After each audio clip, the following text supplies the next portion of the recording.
Ky polarizim është filluar, si thuash, me ta shliqujtërën maksimen ose narracionin që kanë kriju disa parti politike se për 20 vjetë Kosova shkatru. Si do të komentoni këte? Po shqeqene, në pjesën politike ka grupacione politike, ose ka individ që ndoshta edhe kohët kur Kosova i ka pas ditët më të vështira nuk kanë besu në projektin e pavarësisë së Kosovës. Ka njerëz që sot mund t'jenë edhe pjesë e pushtetit, por nuk kanë besu në vizionin dhe në angazhimin që kanë pas njerëzit në vitet 90-ta për një Kosovë të pavarur, një republikë që diferencohet nga sistemi jugosllav dhe ecë drejt pavarësisë së saj. Kjo fatkeqësisht, ky mosbesim ka qenë edhe në gjatë luftës, sepse ka pas edhe njerëz që edhe lufta nuk mundet me arrit frytet e veta.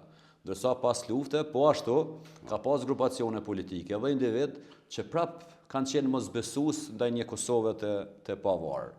Dhe kjo fatkeqësisht e ka rrit ndoshta ta quaj kështu gjana nga propaganda, dhe nga se egoja vetëm për të qenë pjesë e pushtetit ka pas devijime nga një unifikim i spektrit politik, sidomos shqiptar, që edhe të ndahemi njëherë për jetë, ta largojmë Serbinë, qoftë politike dhe qoftë ato që ka qenë okupatore, dhe ne të bëhemi sa më shpejt pjesë e mekanizmave edhe strukturave europiane.